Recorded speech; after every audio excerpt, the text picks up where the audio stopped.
PTC network की खास धार्मिक पेशकश सिख सरगर्मियां लैके हाजिर हाँ मैं मनिंदर सिंह मोंगा। इस विशेष प्रोग्राम में श्रोमणी गुरुद्वारा प्रबंधक कमेटी वालों सिख पंथ की चढ़ती कला, गुरुद्वारा साहिबान की सांभ संभाल और पंथक प्रचार प्रसार हित किए जाते समाजिक और धार्मिक कार्यों को संगत तक पहुँचाने का उपराला किया जाता है।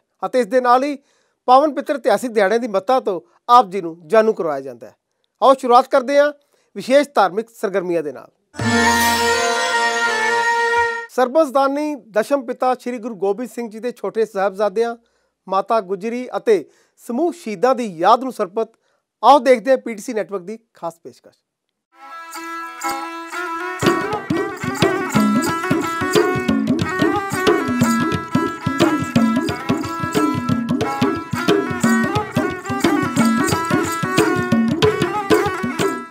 करो याद गुरां दिया लाला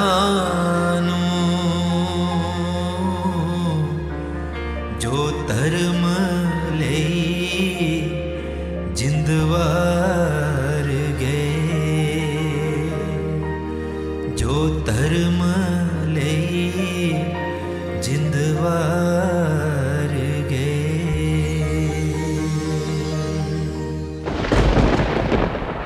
छे पो की रात आनंदपुर साहब का किला छड्डण तो बाद सरसा नदी ते परिवार विछोड़े तो बाद छोटे साहबजादे माता गुजरी जी नाल मोरिंडे की धरती पहुंचे। उस वक्त साहबजादा जोरावर सिंह जी की उम्र सिर्फ 7 साल सी ते साहबजादा फतेह सिंह जी की उम्र 5 साल। उस रात छोटे साहबजादे ते माता गुजरी जी कुम्मे माशकी की चुकी च रहे ते अगले दिन माता गुजरी जी अते दोवें साहबजादियां नूं गुरु घर दा रसोईया गंगू ब्राह्मण मिलिया। गंगू ब्राह्मण माता गुजरी जी अते साहबजादियां नूं अपने पिंड खेड़ी लै गया, पर गंगू ब्राह्मण गुरु घर दा नमक खाण तो बाद भी नमक हरामी कर गया अते उसने माता गुजरी जी अते साहबजादियां दी जानकारी मोरिंडे दे कोतवाल नूं दित्ती। इतिहास दसदा है कि मोरिंडे दे चौधरी गनी खां ते मनी खां ने माता गुजरी जी अते दोवें छोटे साहबजादियां नूं गिरफ्तार करवा दिता। जिस वक्त छोटे साहबजादियां नूं लिजाया जा रहा सी तां साहबजादे फखर नाल मुस्कुराउंदे होए चेहरे नाल माता गुजरी जी की छत्र छाया हेठ मुगल सिपाहियां नाल जा रहे सन। इतिहास दसदा है कि माता जी अते साहबजादियां नूं कोतवाल की जेल दे विच एक रात रखा गया अते अगले दिन उन्हां नूं सरहंद लिजाया गया। सरहंद दे नवाब वजीर खां ने सिपाहियां नूं कह दिता कि माता गुजरी जी अते दोवें छोटे साहबजादियां नूं ठंडे बुरज दे विच रखा जाए। ठंडे बुरज का भाव यह सी कि एक अजिही इमारत जो सिर्फ पिलरां ते सहारे खड़ी सी ते ठंडी सीत लहर उत्थे रहण वाले दियां हड्डियां चीरदी सी, पर दोवें छोटे छोटे बाल माता गुजरी जी की गोदी का निग लैंदियां होइयां सारे तशद्दद चलते रहे। वजीर खां चाहता सी कि छोटे साहबजादियां ते माता गुजर कौर जी नूं इन्ना तशद्दद दिता जाए कि वह पहलां ही टुट जाण, पर उसका भुलेखा भी जल्द दूर होया। इतिहास यह भी दसदा है कि उस वेले बाबा मोतीराम मेहरा ने अपनी जान नूं खतरे च पा के छोटे साहबजादियां अते माता गुजरी जी नूं दुध पिलाया। मोतीराम मेहरा दे इस पुन नूं अज भी सिख संगत याद करदी है। खैर अगले दिन वजीर खां दे हुक्मां अनुसार छोटे साहबजादियां नूं दरबार दे विच बुलाया गया। वजीर खां ने कोशिश की कि दरबार का वड्डा गेट बंद करके छोटे साहबजादियां नूं चुकाया जाए, पर उसदियां आसां ते दोवें साहबजादियां ने पानी फेर दिता। जदों गेट विच लंघण लग्या सिर की थां पहलां पैर अंदर रखिया। पहले दिन वजीर खां ने दोवें साहबजादियां नूं अनेकां तरह के लालच दिते अते इस्लाम धर्म कबूल करन दी गल कही, पर दोवें साहबजादियां ने निडरता ते दृढ़ता दे नाल वजीर खां नूं जवाब दिता। साहबजादियां दे बुलंद हौसले वेख वजीर खां ने उन्हां नूं वापस भेज दिता। उस रात फिर ठंडे बुरज दे विच घुप हनेरी ठंडी रात साहबजादियां ने अपनी दादी मां नाल कट्टी। अगले दिन फिर तो दरबार दे विच उन्हां नूं बुलाया गया अते फिर साहबजादियां नूं सख्ती नाल कहा गया कि वह इस्लाम धर्म कबूल कर लैण, पर साहबजादे टस तो मस न होए। इतिहास दसदा है कि दीवान सुच्चानंद ने सरहंद दे वजीर दे कन भरे ते काजी नाल सलाह करके साहबजादियां नूं नीहां च चढ़ाउण लई गया। इतिहास यह भी दसदा है कि उस वेले नवाब मलेरकोटला ने हा दा नारा भी मारिया, पर नवाब वजीर खां ने मलेरकोटला दे नवाब दी एक ना सुनी ते साहबजादियां नूं जिंदा ਨੀਹਾਂ 'ਚ ਚੜਾਉਣ ਦਾ ਹੁਕਮ ਸੁਣਾ ਦਿੱਤਾ। ਅਨੇਕਾਂ ਤਰ੍ਹਾਂ ਦੇ ਲਾਲਚ, ਅਨੇਕਾਂ ਤਰ੍ਹਾਂ ਦੇ ਡਰ ਵੀ ਸਾਹਿਬਜ਼ਾਦਿਆਂ ਨੂੰ ਉਹਨਾਂ ਦੇ ਹੌਸਲੇ ਤੋਂ ਡੁਲਾ ਨਾ ਸਕੇ, ਕਿਉਂਕਿ ਸਾਹਿਬਜ਼ਾਦਿਆਂ ਨੂੰ ਸ਼ਹਾਦਤ ਦੀ ਉਦਾਹਰਨ ਗੁੜਤੀ ਵਿੱਚੋਂ ਮਿਲੀ ਸੀ। ਸੋ ਆਖਰਕਾਰ 13 ਪੋਹ ਦੀ ਰਾਤ ਸਾਹਿਬਜ਼ਾਦਾ ਜ਼ੋਰਾਵਰ ਸਿੰਘ ਤੇ ਸਾਹਿਬਜ਼ਾਦਾ ਫਤਿਹ ਸਿੰਘ ਨੂੰ ਵਜ਼ੀਰ ਖਾਂ ਦੇ ਹੁਕਮਾਂ ਅਨੁਸਾਰ ਜ਼ਿੰਦਾ ਨੀਹਾਂ 'ਚ ਚਿਣਵਾ ਦਿੱਤਾ ਗਿਆ। ਗੁਰੂ ਸਾਹਿਬ ਦੇ ਨਾਲ ਸਿੱਖ ਪੰਥ ਦੀ ਨਿਡਰਤਾ ਨੂੰ ਦਿਖਾਉਂਦੇ ਹੋਏ ਸ਼ਹੀਦ ਹੋ ਗਏ। बेअंत तसीहे दे दे के अंत नु जालिम हार गए। करो याद गुरां दिया लाला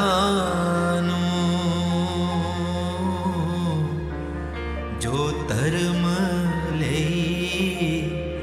जिंदवार गए। ਤੇ ਹੁਣ ਵੇਲਾ ਇੱਕ ਛੋਟੇ ਜਿਹੇ ਬ੍ਰੇਕ ਦਾ। ਬ੍ਰੇਕ ਤੋਂ ਬਾਅਦ ਜਾਰੀ ਰਹੇਗੀ ਸਾਡੀ ਇਹ ਖਾਸ ਧਾਰਮਿਕ ਪੇਸ਼ਕਸ਼। 10ਵੇਂ ਪਾਤਸ਼ਾਹ ਸ੍ਰੀ ਗੁਰੂ ਗੋਬਿੰਦ ਸਿੰਘ ਜੀ ਦੇ ਸਾਹਿਬਜ਼ਾਦਿਆਂ ਸਮੂਹ ਸਿੰਘਾਂ ਅਤੇ ਮਾਤਾ ਗੁਜਰੀ ਜੀ ਦੀ ਮਹਾਨ ਸ਼ਹਾਦਤ ਨੂੰ ਸਜਦਾ ਕਰਦਿਆਂ ਗੁਰੂ ਨਗਰੀ ਦੇ ਪ੍ਰਸਿੱਧ ਪੇਪਰ ਆਰਟਿਸਟ ਸਰਦਾਰ ਗੁਰਪ੍ਰੀਤ ਸਿੰਘ ਨੇ ਇੱਕ ਵਿਸ਼ੇਸ਼ ਉਪਰਾਲਾ ਕੀਤਾ ਹੈ। ਦਰਅਸਲ ਇਸ ਨੌਜਵਾਨ ਸਿੱਖ ਪੇਪਰ ਆਰਟਿਸਟ ਵੱਲੋਂ ਗੁਰੂ ਗੋਬਿੰਦ ਸਿੰਘ ਜੀ ਦੇ 4 ਸਾਹਿਬਜ਼ਾਦਿਆਂ ਦੀ ਮਹਾਨ ਸ਼ਹਾਦਤ ਨੂੰ ਦਰਸਾਉਣ ਦੀ ਕਲਾਕ੍ਰਿਤੀ ਤਿਆਰ ਕੀਤੀ ਹੈ, ਜੋ ਮਾਲ ਆਫ ਅੰਮ੍ਰਿਤਸਰ ਵਿੱਚ ਸੁਸ਼ੋਭਿਤ ਕੀਤੀ ਗਈ ਹੈ, ਤਾਂ ਜੋ ਮਾਲ ਵਿੱਚ ਆਉਣ ਵਾਲੀ ਨੌਜਵਾਨ ਪੀੜ੍ਹੀ ਸਾਹਿਬਜ਼ਾਦਿਆਂ ਦੀ ਅਦੁੱਤੀ ਸ਼ਹਾਦਤ ਤੋਂ ਜਾਣੂ ਹੋ ਸਕੇ ਅਤੇ ਲੈ ਸਕੇ ਅਤੇ ਗੁਰੂ ਸਾਹਿਬ ਜੀ ਦੇ ਦਰਸਾਏ ਹੋਏ ਮਾਰਗ ਤੇ ਚੱਲ ਸਕੇ। ਸਾਹਿਬਜ਼ਾਦਾ ਬਾਬਾ ਅਜੀਤ ਸਿੰਘ ਜੀ, ਸਾਹਿਬਜ਼ਾਦਾ ਬਾਬਾ ਜੁਝਾਰ ਸਿੰਘ ਜੀ, ਸਾਹਿਬਜ਼ਾਦਾ ਬਾਬਾ ਜੋਰਾਵਰ ਸਿੰਘ ਜੀ ਅਤੇ ਸਾਹਿਬਜ਼ਾਦਾ ਬਾਬਾ ਫਤਿਹ ਸਿੰਘ ਜੀ ਦੀ ਕੁਰਬਾਨੀ ਨੂੰ ਦਰਸਾਉਣ ਦੀ ਇਹ ਕਲਾਕ੍ਰਿਤੀ ਮਾਲ ਵਿੱਚ ਆਉਣ ਵਾਲੇ ਲੋਕਾਂ ਲਈ ਵੱਡੀ ਖਿੱਚ ਦਾ ਕੇਂਦਰ ਬਣੀ ਹੋਈ ਹੈ ਅਤੇ ਲੋਕ ਇਸ ਉਪਰਾਲੇ ਦੀ ਸ਼ਲਾਘਾ ਵੀ ਕਰ ਰਹੇ ਨੇ। ਕਲਗੀਧਰ ਦਸ਼ਮੇਸ਼ ਪਿਤਾ ਜੀ, ਜਿਨ੍ਹਾਂ ਦੇ 4 ਪੁੱਤਰ ਬਾਬਾ ਅਜੀਤ ਸਿੰਘ ਜੀ, ਜੁਝਾਰ ਸਿੰਘ ਜੀ, ਬਾਬਾ ਜੋਰਾਵਰ ਸਿੰਘ ਜੀ, ਬਾਬਾ ਫਤਿਹ ਸਿੰਘ ਜੀ, ਜਿਨ੍ਹਾਂ ਨੇ ਇਹਨਾਂ ਦਿਨਾਂ ਦੇ ਵਿੱਚ ਹੀ ਮਹਾਨ ਸ਼ਹਾਦਤਾਂ ਦੇ ਕੇ, ਕੁਰਬਾਨੀਆਂ ਦੇ ਕੇ ਪੰਥ ਦੇ ਵਿੱਚ ਇੱਕ ਐਸੀ ਨੀਂਵ ਰੱਖੀ ਸ਼ਹਾਦਤਾਂ ਦੀ ਕਿ ਜਿਹੜਾ ਕਿ ਅੱਜ ਤੱਕ ਮਿਸਾਲ ਹੈ। ਛੋਟੇ ਛੋਟੇ ਮਾਸੂਮ ਬੱਚੇ 11 ਤੇ 13 ਸਾਲ ਦੀ ਉਮਰ ਤੇ ਛੋਟੇ ਸਾਹਿਬਜ਼ਾਦੇ ਜੋ 7 ਤੇ 9 ਸਾਲ ਦੀ ਉਮਰ ਦੇ ਵਿੱਚ ਉਹਨਾਂ ਨੇ ਸ਼ਹਾਦਤਾਂ ਪਾਈਆਂ। ਅੰਮ੍ਰਿਤਸਰ ਦੇ ਇੱਕ ਮਾਲ ਆਫ ਅੰਮ੍ਰਿਤਸਰ ਦੇ ਵਿੱਚ ਇਹ ਸੈਟਅਪ ਦਿਖਾ ਕੇ, ਇੱਥੋਂ ਦਾ ਜੋ ਦ੍ਰਿਸ਼ ਦਿਖਾ ਕੇ ਇੱਥੋਂ ਦੀਆਂ ਸੰਗਤਾਂ ਨੂੰ ਇਹ ਦ੍ਰਿਸ਼ ਦਿਖਾਉਣ ਦੀ ਕੋਸ਼ਿਸ਼ ਕੀਤੀ ਗਈ ਕਿ ਕਿਸ ਤਰ੍ਹਾਂ ਛੋਟੇ ਛੋਟੇ ਜੋ ਸਾਹਿਬਜ਼ਾਦੇ ਸਨ ਉਹਨਾਂ ਨੇ ਸ਼ਹਾਦਤਾਂ ਪਾਈਆਂ। ਮਾਲ ਦੇ ਅਕੋਰਡਿੰਗ ਇਹਨੂੰ ਜੋ 3D ਹੈ ਕਟਆਊਟ ਦੇ ਹਿਸਾਬ ਨਾਲ ਦਿਖਾਇਆ ਗਿਆ ਹੈ। ਪੇਪਰ ਤੇ ਪਲਾਸਟਿਕ ਤੇ ਅਤੇ ਵੁਡਨ ਦੀ ਵਰਤੋਂ ਕੀਤੀ ਗਈ ਹੈ। ਇਹਦੇ ਵਿੱਚ ਮੇਨ ਜੋ ਦਿਖਾਉਣ ਵਾਲੀ ਚੀਜ਼ ਇਹ ਹੈ ਕਿ ਕਿਸ ਤਰ੍ਹਾਂ ਛੋਟੇ ਛੋਟੇ ਬੱਚੇ ਜੋ ਕਿ 7 ਤੇ 9 ਸਾਲ ਦੀ ਉਮਰ ਦੇ ਵਿੱਚ ਜਿਨ੍ਹਾਂ ਨੇ ਈਨ ਨਹੀਂ ਮੰਨੀ ਅਤੇ ਸੂਬੇ ਸਰਹੰਦ ਦੀ ਕਚਹਿਰੀ ਦੇ ਵਿੱਚ ਜਾ ਕੇ ਜ਼ੋਰ ਦੀ ਵਾਹਿਗੁਰੂ ਜੀ ਕਾ ਖਾਲਸਾ ਵਾਹਿਗੁਰੂ ਜੀ ਕੀ ਫਤਿਹ ਬੁਲਾ ਕੇ ਉਹਨਾਂ ਨੇ ਉੱਥੇ ਆਪਣੇ ਸਿੱਖ ਹੋਣ ਦਾ ਸਬੂਤ ਦਿੱਤਾ ਅਤੇ ਆਪਣੇ ਪਿਤਾ ਜੀ ਅਤੇ ਆਪਣੇ ਦਾਦਾ ਜੀ ਦੇ ਨਕਸ਼ੇ ਕਦਮ ਤੇ ਚੱਲਦਿਆਂ ਹੋਇਆਂ ਈਨ ਨਹੀਂ ਮੰਨੀ, ਲੇਕਿਨ ਛੋਟੀਆਂ ਛੋਟੀਆਂ ਜਿੰਦਾਂ ਨੀਹਾਂ ਦੇ ਵਿੱਚ ਚਿਣਵਾ ਕੇ ਆਪਣੇ ਆਪ ਨੂੰ ਤੇ ਸ਼ਹਾਦਤਾਂ ਪਾ ਗਈਆਂ। ਇਹ ਬਹੁਤ ਹੀ ਵਧੀਆ ਉਪਰਾਲਾ ਕੀਤਾ ਹੈ। ਸਾਡੀ ਜਿਹੜੀ ਆਉਣ ਵਾਲੀ ਨਵੀਂ ਜਨਰੇਸ਼ਨ ਆ ਉਹਨੂੰ ਇਹਦੇ ਬਾਰੇ ਜਾਣਕਾਰੀ ਦੇਣ ਲਈ ਬਹੁਤ ਅਸੀਂ ਚਾਹੁੰਦੇ ਕਿ ਹੋਰ ਵੀ ਜਗ੍ਹਾ 'ਤੇ ਕੀਤਾ ਜਾਵੇ ਅਤੇ ਆਉਣ ਵਾਲੀ ਪੀੜ੍ਹੀ ਜਿਹੜੀ ਨਵੀਂ ਆ ਉਹਨੂੰ ਸਾਡੇ ਇਤਿਹਾਸ ਬਾਰੇ ਸਾਰਾ ਕੁਝ ਪਤਾ ਹੋਵੇ। ਇਹ ਵੇਖੋ ਜੀ, ਮਾਲ ਆਫ ਅੰਮ੍ਰਿਤਸਰ ਨੇ ਬਹੁਤ ਸੋਹਣੀ ਕੀਤਾ ਵਾ ਵੀ ਜਿਨ੍ਹਾਂ ਨੇ ਇਹ ਬਣਾ ਕੇ ਸਿੱਖ ਇਤਿਹਾਸ ਬਾਰੇ ਦੱਸਿਆ ਲੋਕਾਂ ਨੂੰ। ਜਿੰਨੇ ਵੀ ਮੌਲ 'ਚ ਆਉਂਦੇ ਆ ਬੱਚੇ ਵੱਡੇ ਜਿਹੜਾ ਮਰਜ਼ੀ ਆਉਣ, ਧਰਮਾਂ ਦੇ ਆਉਣ, ਸਾਰੇ ਆਣ ਕੇ ਵੇਖ ਕੇ ਉਹਨਾਂ ਨੂੰ ਪਤਾ ਲੱਗਦਾ, ਨਾਲੇ ਪੁੱਛਦੇ ਵੀ ਇਹ ਕੀ ਆ। ਤੇ ਬਹੁਤ ਸੋਹਣੀ ਇਹਨਾਂ ਨੇ ਪਹਿਲ ਕੀਤੀ ਆ। ਦੂਜੇ ਵੀ ਸਾਰਿਆਂ ਨੂੰ ਇਹ ਇੱਦਾਂ ਦਾ ਜਿਹੜੇ ਮੌਲ ਆ ਜਾਂ ਕੋਈ ਵੀ ਆ, ਸਾਰਿਆਂ ਨੂੰ ਇਹੋ ਜਿਹਾ ਬਣਾ ਕੇ ਤੇ ਸਿੱਖ ਇਤਿਹਾਸ ਬਾਰੇ ਦੱਸਣਾ ਚਾਹੀਦਾ। ਮੈਂ ਮੌਲ ਆਇਆ ਸੀਗਾ ਤੇ ਮੈਂ ਵੇਖਿਆ, ਮੈਂ ਬਹੁਤ ਜ਼ਿਆਦਾ ਪ੍ਰਭਾਵਿਤ ਹੋਇਆ ਕਿ ਇਹਨਾਂ ਦਿਨਾਂ ਵਿੱਚ ਜੇ ਛੋਟੇ ਸਾਹਿਬਜ਼ਾਦੇ ਸੀ ਉਹ ਸ਼ਹੀਦ ਹੋਏ ਸੀਗੇ ਤੇ ਇਹਦੇ ਵੱਲ ਵੇਖ ਕੇ ਮੈਨੂੰ ਉਹਨਾਂ ਹੀ ਸ਼ਹਾਦਤਾਂ ਵੀ ਯਾਦ ਆਈਆਂ ਤੇ ਇਹ ਸਿੱਖ ਹਿਸਟਰੀ ਜੋ ਕਿ ਬਾਕੀ ਮੌਲਸ ਨੂੰ ਵੀ ਹਾਈਲਾਈਟ ਕਰਨੀ ਚਾਹੀਦੀ ਹੈ।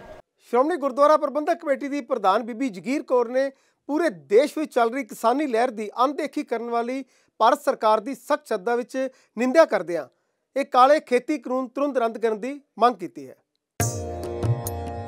ਸ਼੍ਰੋਮਣੀ ਗੁਰਦੁਆਰਾ ਪ੍ਰਬੰਧਕ ਕਮੇਟੀ ਦੇ ਪ੍ਰਧਾਨ ਬੀਬੀ ਜਗੀਰ ਕੌਰ ਨੇ ਕਿਹਾ ਕਿ ਲੋਕਾਂ ਵੱਲੋਂ ਚੁਣੀ ਹੋਈ ਕੇਂਦਰ ਦੀ ਸਰਕਾਰ ਲੋਕ ਲਹਿਰ ਦੀ ਅਣਦੇਖੀ ਕਰ ਰਹੀ ਹੈ, ਜੋ ਕਿ ਅਤੀ ਦੁਖਦਾਈ ਹੈ। ਸਰਕਾਰ ਨੂੰ ਚਾਹੀਦਾ ਹੈ ਕਿ ਹੱਡ ਚੀਰਵੀਂ ਠੰਡ ਵਿੱਚ ਜਾਰੀ ਕਿਸਾਨ ਸੰਘਰਸ਼ ਦੇ ਸਿਦਕ ਦਾ ਹੋਰ ਇਮਤਿਹਾਨ ਨਾ ਲਵੇ। ਇਸ ਮੌਕੇ ਬੀਬੀ ਜਗੀਰ ਕੌਰ ਨੇ ਕਿਹਾ, ਸਰਕਾਰ ਆਪਣੇ ਦੇਸ਼ ਦੀ ਹੋਵੇ ਔਰ ਆਪਣੇ ਲੋਕਾਂ ਦੀ ਹੋਵੇ, ਲੋਕਾਂ ਨੇ ਚੁਣੀ ਹੋਵੇ।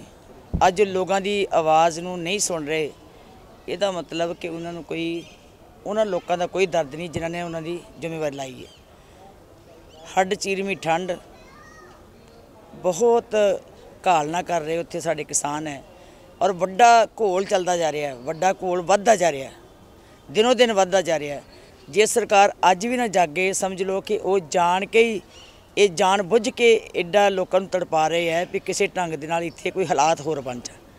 ਸੋ ਜਿਹੜੇ ਕਿ ਪੰਜਾਬੀਆਂ ਨੇ ਜਾਂ ਹਿੰਦੁਸਤਾਨੀਆਂ ਨੇ ਅੱਜ ਤੱਕ ਸਬਰ ਸੰਤੋਖ ਨਾਲ ਲੱਗੇ ਹੈ, ਉਹਦੇ ਸਿਦਕ ਦਾ ਹੁਣ ਐਡਾ ਵੱਡਾ ਇਹਨਾਂ ਨੂੰ ਟੈਸਟ ਨਹੀਂ ਲੈਣਾ ਚਾਹੀਦਾ, ਕਿਉਂਕਿ ਕੀ ਪਤਾ ਸਰਕਾਰ ਹੀ ਕੋਈ ਐਸੀ ਚਾਲ ਚੱਲ ਜਾਏ ਕਿ ਜਿਹਦੇ ਨਾਲ ਲੋਕ ਜਿਹੜੇ ਹੈ ਕਿਸੇ ਗੁੰਮਰਾਹਕੁਨ ਪ੍ਰਚਾਰ 'ਚ ਆ ਜਾਣ। ਲੋਕ ਬਹੁਤ ਸਿਦਕ ਨਾਲ ਲੱਗੇ ਹੈ, ਬੜੇ ਹੀ ਸੰਤੋਖ ਨਾਲ ਲੱਗੇ ਹੈ ਔਰ ਬਿਨਾਂ ਕਿਸੇ ਸ਼ਾਂਤਮਈ ਢੰਗ ਦੇ ਨਾਲ ਮੋਰਚਾ ਚੱਲ ਰਿਹਾ ਹੈ। ਸੋ ਮੈਂ ਸਮਝਦੀ ਹਾਂ ਕਿ ਭਾਰਤ ਸਰਕਾਰ ਨੂੰ ਤੁਰੰਤ ਇਹਦਾ ਹੱਲ ਕਰਨਾ ਚਾਹੀਦਾ। ਉਨ੍ਹਾਂ ਕਿਹਾ ਕਿ ਕਿਸਾਨਾਂ ਦੀ ਮੰਗ ਅਨੁਸਾਰ ਟਿਕਰੀ ਬਾਰਡਰ ਤੇ 100 ਬਿਸਤਰੇ ਅਤੇ ਵਾਟਰਪ੍ਰੂਫ ਟੈਂਟ ਵੀ ਭੇਜੇ ਜਾਣਗੇ। ਸ਼੍ਰੋਮਣੀ ਗੁਰਦੁਆਰਾ ਪ੍ਰਬੰਧਕ ਕਮੇਟੀ ਵੱਲੋਂ ਲਗਾਤਾਰ ਕਿਸਾਨੀ ਸੰਘਰਸ਼ ਦੀ ਸਹਾਇਤਾ ਲਈ ਸ਼੍ਰੋਮਣੀ ਗੁਰਦੁਆਰਾ ਪ੍ਰਬੰਧਕ ਕਮੇਟੀ ਤੇ ਮਾਨਵਤਾ ਦੇ ਭਲੇ ਵਾਸਤੇ ਹਮੇਸ਼ਾ ਹੀ ਅੱਗੇ ਆਉਂਦੀ ਹੈ ਤੇ ਜੋ ਵੀ ਸਾਨੂੰ ਉੱਥੋਂ ਹੁਕਮ ਆਉਂਦਾ ਹੈ, ਅਸੀਂ ਕੋਸ਼ਿਸ਼ ਕਰਦੇ ਹਾਂ ਕਿ ਉਹਨੂੰ ਵੱਧ ਤੋਂ ਵੱਧ ਪੂਰਾ ਕੀਤਾ ਜਾਏ। ਪਹਿਲਾਂ ਵੀ ਅਸੀਂ 3-4 ਵਾਟਰਪ੍ਰੂਫ ਟੈਂਟ ਲਾਏ, ਉੱਥੇ ਬਿਸਤਰੇ ਰੱਖੇ ਹੋਏ ਹੈ, ਲੰਗਰ ਦੇ ਪ੍ਰਬੰਧ ਚੱਲ ਰਹੇ ਹੈ, ਜਿਸ ਤਰ੍ਹਾਂ ਬਾਕੀ ਸਾਰੀਆਂ ਸੰਸਥਾਵਾਂ ਕਰ ਰਹੀਆਂ, ਮੈਡੀਸਨਸ ਦਿੱਤੇ ਜਾ ਰਹੇ ਹੈ, ਟਾਇਲਟਸ ਦੇ ਪ੍ਰਬੰਧ ਕੀਤੇ ਹੈ। ਅੱਜ ਫਿਰ ਮੈਨੂੰ ਸਵੇਰੇ ਇੱਕ ਟੈਲੀਫੋਨ ਆਇਆ ਸੀ ਵੀ ਟਿਕਰੀ ਬਾਰਡਰ ਤੇ ਇੱਕ ਹੋਰ ਵਾਟਰਪ੍ਰੂਫ ਟੈਂਟ ਲਾ ਦਿਓ। ਉਹ ਅੱਜ ਹੀ ਸ਼ੁਰੂ ਕਰਵਾ ਦਿੱਤਾ। ਮੈਨੂੰ ਕਹਿ ਦਿੱਤਾ ਕਿ ਜਿਨ੍ਹਾਂ ਨੇ ਅੱਗੇ ਲਾਇਆ ਸੀ ਉਹਨਾਂ ਨੂੰ ਲਵਾ ਦਿਓ ਤੇ ਮੈਂ ਹੁਣੇ ਸੁਲਤਾਨਪੁਰ ਲੋਧੀ ਤੋਂ ਫਿਰ 1000 ਕੁ ਦੇ ਕਰੀਬ ਬਿਸਤਰਾ ਭੇਜਣ ਲੱਗੀ। ਤੇ ਹੁਣ ਵੇਲੇ ਇੱਕ ਛੋਟੇ ਜਿਹੇ ਬ੍ਰੇਕ ਦਾ। ਬ੍ਰੇਕ ਤੋਂ ਬਾਅਦ ਜਾਰੀ ਹੋਏਗੀ ਸਾਡੀ ਇੱਕ ਖਾਸ ਧਾਰਮਿਕ ਪੇਸ਼ਕਸ਼। ਦਸ਼ਮ ਪਿਤਾ ਸ਼੍ਰੀ ਗੁਰੂ ਗੋਬਿੰਦ ਸਿੰਘ ਜੀ ਦੇ 4 ਸਾਹਿਬਜ਼ਾਦਿਆਂ ਅਤੇ ਮਾਤਾ ਗੁਜਰੀ ਜੀ ਦੀ ਲਾਸਾਨੀ ਸ਼ਹਾਦਤ ਨੂੰ ਸਮਰਪਿਤ ਗੁਰੂ ਨਗਰੀ ਅੰਮ੍ਰਿਤਸਰ ਵਿਖੇ ਇੱਕ ਸ਼ਹੀਦੀ ਮਾਰਚ ਸਜਾਇਆ ਗਿਆ, ਜੋ ਅਰਦਾਸ ਤੋਂ ਬਾਅਦ ਗੁਰਦੁਆਰਾ ਸ਼ਹੀਦਗੰਜ ਬਾਬਾ ਦੀਪ ਸਿੰਘ ਵਿਖੇ ਖਾਲਸਾਈ ਜਾਹੋ ਜਲਾਲ ਦੇ ਨਾਲ ਆਰੰਭ ਹੋਇਆ ਅਤੇ ਸ਼ਹਿਰ ਦੇ ਵੱਖ-ਵੱਖ ਬਾਜ਼ਾਰਾਂ 'ਚੋਂ ਹੁੰਦਾ ਹੋਇਆ ਦੇਰ ਸ਼ਾਮ ਗੁਰਦੁਆਰਾ ਸ਼ਹੀਦਗੰਜ ਵਿਖੇ ਪਹੁੰਚ ਕੇ ਸੰਪੰਨ ਹੋਇਆ। ਕੜਾਕੇ ਦੀ ਠੰਡ ਦੇ ਬਾਵਜੂਦ ਇਸ ਲਾਸਾਨੀ ਸ਼ਹੀਦੀ ਮਾਰਚ ਵਿੱਚ ਵੱਡੀ ਗਿਣਤੀ ਸੰਗਤਾਂ ਨੇ ਸ਼ਮੂਲੀਅਤ ਕਰਕੇ ਸਾਹਿਬਜ਼ਾਦਿਆਂ ਦੀ ਅਦੁੱਤੀ ਸ਼ਹਾਦਤ ਨੂੰ ਨਮਨ ਕੀਤਾ। ਦਸਮ ਪਿਤਾ ਸ਼੍ਰੀ ਗੁਰੂ ਗੋਬਿੰਦ ਸਿੰਘ ਜੀ ਦੇ 4 ਸਾਹਿਬਜ਼ਾਦਿਆਂ ਦੀ ਅਦੁੱਤੀ ਸ਼ਹਾਦਤ ਨੂੰ ਸਮਰਪਿਤ ਬੀਤੇ ਦਿਨੀ ਅੰਮ੍ਰਿਤਸਰ ਸਾਹਿਬ ਵਿਖੇ ਲਾਸਾਨੀ ਸ਼ਹੀਦੀ ਮਾਰਚ ਸਜਾਇਆ ਗਿਆ। ਵੱਖ-ਵੱਖ ਸਭਾ ਸੁਸਾਇਟੀਆਂ ਅਤੇ ਸੇਵਕ ਜਥਿਆਂ ਵੱਲੋਂ ਆਯੋਜਿਤ ਇਹ ਸ਼ਹੀਦੀ ਮਾਰਚ ਅਰਦਾਸ ਉਪਰੰਤ ਗੁਰਦੁਆਰਾ ਸ਼ਹੀਦਗੰਜ ਬਾਬਾ ਦੀਪ ਸਿੰਘ ਜੀ ਤੋਂ ਜੈਕਾਰਿਆਂ ਦੀ ਗੂੰਜ ਨਾਲ ਆਰੰਭ ਹੋਇਆ ਅਤੇ ਸ਼ਹਿਰ ਦੇ ਵੱਖ-ਵੱਖ ਬਾਜ਼ਾਰਾਂ ਵਿੱਚੋਂ ਹੁੰਦਾ ਹੋਇਆ ਸ਼ਾਮ ਵੇਲੇ ਗੁਰਦੁਆਰਾ ਸ਼ਹੀਦਗੰਜ ਪਹੁੰਚ ਕੇ ਸੰਪੰਨ ਹੋਇਆ। ਸ਼ਹੀਦੀ ਮਾਰਚ ਵਿੱਚ ਸਕੂਲੀ ਬੱਚਿਆਂ ਸਮੇਤ ਵੱਡੀ ਗਿਣਤੀ ਵਿੱਚ ਸੰਗਤਾਂ ਨੇ ਸ਼ਮੂਲੀਅਤ ਕਰਕੇ ਸਾਹਿਬਜ਼ਾਦਿਆਂ ਅਤੇ ਮਾਤਾ ਗੁਜਰੀ ਜੀ ਦੀ ਲਾਸਾਨੀ ਸ਼ਹਾਦਤ ਨੂੰ ਯਾਦ ਕੀਤਾ। ਸ਼ਹੀਦੀ ਜੋੜ ਮੇਲੇ ਦੇ ਸਬੰਧ ਵਿੱਚ ਸਾਹਿਬਜ਼ਾਦਿਆਂ ਦੇ ਔਰ ਮਾਤਾ ਗੁਜਰ ਕੌਰ ਜੀ ਦੇ ਯਾਦ ਵਿੱਚ ਸਮਰਪਿਤ ਹੈ ਸਾਰਾ, ਔਰ ਜਿੰਨੀਆਂ ਵੀ ਗੁਰਦੁਆਰਾ ਸ਼ਹੀਦਗੰਜ ਸਾਹਿਬ ਦੀਆਂ ਸਭਾ ਸੁਸਾਇਟੀਆਂ ਉਹਨਾਂ ਵੱਲੋਂ ਰਲ ਮਿਲ ਕੇ ਅੱਜ ਦਾ ਜਿਹੜਾ ਪ੍ਰੋਗਰਾਮ ਹੈ ਉਹ ਆਯੋਜਿਤ ਕੀਤਾ ਗਿਆ। ਔਰ ਮੈਂ ਸਮਝਦਾ ਕਿ ਇਹ ਛੋਟੇ ਸਾਹਿਬਜ਼ਾਦਿਆਂ ਦੇ ਸਬੰਧ ਵਿੱਚ ਜਿਹੜੇ ਪ੍ਰੋਗਰਾਮ ਇੱਕ ਤਾਂ ਬਹੁਤ ਵੱਡੇ ਜਿਹੜੇ ਉੱਥੇ ਚੱਲ ਰਹੇ ਨੇ, ਔਰ ਉੱਥੇ ਜਿਹੜੇ ਛੋਟੇ ਪ੍ਰੋਗਰਾਮ ਹਰ ਜਗ੍ਹਾ 'ਤੇ ਹੋ ਰਹੇ ਆ ਉਹ ਵੀ ਬੜੇ ਮਹੱਤਵਪੂਰਨ ਹੈ। ਔਰ ਇਹਦੇ ਨਾਲ ਜਿਹੜੀ ਆ ਸਾਡੀ ਆਉਣ ਵਾਲੀ ਜਿਹੜੀ ਛੋਟੀ ਪਨੀਰੀ ਹੈ ਉਹਨੂੰ ਬਹੁਤ ਜਿਹੜੀ ਆ ਸਿੱਖਿਆ ਮਿਲਦੀ ਹੈ ਕਿ ਉਦੋਂ ਕਿਹੋ ਜਿਹਾ ਸਮਾਂ ਸੀ, ਕੀ ਹਾਲਾਤ ਸੀਗੇ, ਔਰ ਕਹਿੰਦਾ ਹਾਲਾਤਾਂ ਦੇ ਵਿੱਚ ਜਿਹੜਾ ਇਹ ਸਾਰਾ ਕੁਝ ਵਾਪਰਿਆ। ਔਰ ਜਿਹੜੀ ਮਾਤਾ ਗੁਜਰ ਕੌਰ ਜੀ ਦਾ ਜਿਹੜਾ ਰੋਲ ਸੀਗਾ ਉਹ ਜਿਹੜਾ ਉਹਦੇ ਸੰਬੰਧ ਵਿੱਚ ਉਹ ਲੋਕ ਕਿਸ ਤਰੀਕੇ ਦਾ ਸੀਗਾ, ਔਰ ਸਾਰੀ ਜਿਹੜੀ ਹੈ ਇਹ ਜਾਣਕਾਰੀ ਆਉਣ ਵਾਲੀਆਂ ਪੀੜ੍ਹੀਆਂ ਨੂੰ ਜਿਹੜੀ ਮਿਲਦੀ ਹੈ। ਸੋ ਅੱਜ ਬੜਾ ਮਹੱਤਵਪੂਰਨ ਦਿਨ ਹੈ ਜਿਹੜਾ ਸਿੱਖ ਕੌਮ ਦਾ। ਇਹ ਜਿਹੜਾ ਸ਼ਹੀਦੀ ਮਾਰਚ ਹੈ ਇਹ ਸੇਵਕ ਸਭਾ ਜੋੜਾਘਰ ਅਤੇ ਸਮੂਹ ਸਭਾ ਸੁਸਾਇਟੀਆਂ ਦੇ ਸਹਿਯੋਗ ਨਾਲ ਇਸ ਵਾਰ ਮਨਾਇਆ ਜਾ ਰਿਹਾ ਹੈ। ਇਸ ਸਮਾਗਮ ਦਾ ਕੱਢਣ ਦਾ ਮਕਸਦ ਵੀ ਇਹ ਜਿਹੜੇ ਮਾਤਾ ਗੁਜਰ ਕੌਰ ਜੀ ਅਤੇ 4 ਸਾਹਿਬਜ਼ਾਦਿਆਂ ਦੇ ਜੋ ਸ਼ਹਾਦਤ ਹੋਈ ਹੈ, ਨਾਲ ਉਹਨਾਂ ਦੇ ਸਮੇਂ 'ਚ ਜੋ ਸਿੰਘ ਤੇ ਸਿੰਘਣੀਆਂ ਸ਼ਹੀਦੀ ਪ੍ਰਾਪਤ ਕੀਤੀ ਜਿਨ੍ਹਾਂ ਨੇ, ਉਹਨਾਂ ਨੂੰ ਇਹ ਸਮਰਪਿਤ ਹੈ ਜੀ ਸ਼ਹੀਦੀ ਮਾਰਚ। ਨਾਲ ਹੀ ਇਹ ਨੌਜਵਾਨ ਅਤੇ ਬੱਚੇ ਅੱਜ ਕੱਲ੍ਹ ਜੋ ਆਪਣੇ ਪਤਿਤ ਵੱਲ ਜਾ ਰਹੇ ਆ, ਪਤਿਤ ਕਰ ਰਹੇ ਨੇ, ਕੇਸ ਆਪਣੇ ਕਤਲ ਕਰ ਰਹੇ ਆ, ਉਹਨਾਂ ਨੂੰ ਇਹ ਮੈਸੇਜ ਹੈ ਕਿ ਆਪਾਂ ਸਾਹਿਬਜ਼ਾਦਿਆਂ ਦੇ ਮਾਰਗ 'ਤੇ ਚੱਲਦੇ ਹੋਏ, ਗੁਰੂ ਗੋਬਿੰਦ ਸਿੰਘ ਦੇ ਦੱਸੇ ਮਾਰਗ 'ਤੇ ਚੱਲਦੇ ਹੋਏ ਗੁਰਸਿੱਖੀ ਜੀਵਨ 'ਚ ਆਈਏ ਸਾਰੇ। सब जगत करे नमस्कार ओना नू। दसवें पातशाह श्री गुरु गोबिंद सिंह जी के साहिबजादियां बाबा अजीत सिंह, बाबा जुझार सिंह, बाबा जोरावर सिंह, बाबा फतेह सिंह और समूह सिंघां दे शहीदी दिवस नूं समर्पित श्रोमणी गुरुद्वारा प्रबंधक कमेटी वालों गुरुद्वारा श्री मंजी हाल दीवान हाल विखे गुरमत समागम करवाया गया, जिस विच 22 स्कूलों कालजां दे विद्यार्थियों ने शमूलियत की। समागम दौरान बच्चियां ने जपजी साहब का संगती रूप विच पाठ किया और वख-वख विद्यक अदारियां दे विद्यार्थियों वालों गुरबाणी कीर्तन, कविशरी और कवितावां द्वारा साहिबजादियां माता गुजरी जी और समूह शहीदां नूं याद किया। इस मौके पहुंचे श्रोमणी गुरुद्वारा प्रबंधक कमेटी के प्रधान बीबी जगीर कौर ने विचार साझे करदे कहा, इस साडे वास्ते बहुत ही गौरवमय इतिहास विचों जीवन लैण वास्ते, जीवन जांच लैण वास्ते, कौम की शक्ति बनाउण वास्ते, कौम नूं ताकत देण वास्ते जिंदा इतिहास साडे वास्ते गुरु साहब जी ने रचना करके दी। इसे मंतव नाल ही श्रोमणी गुरुद्वारा प्रबंधक कमेटी वालों हर साल 22 दिसंबर नूं एक गुरमत समागम करवाया जाता है। उन्होंने गुरमत समागम में शामिल होने वाले स्कूलों लई 21,000 रुपए देने का ऐलान भी किया। इस दौरान बीबी जगीर कौर ने यह ऐलान भी किया कि छोटे साहिबजादियां दे शहीदी दिहाड़े मौके गुरुद्वारा श्री फतेहगढ़ साहब विखे स्कूलों कालजां दे बच्चों का सम्मेलन करवाया जाएगा, जिस विच पंजाब भर के बच्चे शामिल होणगे। कालजां दे विद्यार्थी 9वीं तो लैके उपरले 12वीं तक जिहड़े साडे विद्यार्थी है वो साहिब श्री गुरु गोबिंद सिंह जी ने जो सरबंस दान साडे वास्ते कीता, चारा साहबजादियां बाकी सिंह शहीदां ते माता गुजरी जी दे याद विच समागम कराउंदे है। श्रोमणी गुरुद्वारा प्रबंधक कमेटी वालों इन्हों सारे ऑर्गेनाइज करके ते इत्थे बच्चों नूं लिया के शब्द गायन, कविशरी, कथा, कवितावां ते इतिहास नाल जोड़िया जाता है। साडे वास्ते बड़े गर्व की गल है कि असी उस महान पिता दे पुत्र हाँ जिन्हें धर्म की खातर, दीन की खातर सरबंस लुटा के सानू अपने सपुत्र किया। इन पुत्रन के सीस परिवार दी सत्चार, चार मुँहे तो क्या हुआ जीवित के हजार। अज शाबाश कहनी है कि गुरु वाले पासे तुरे है।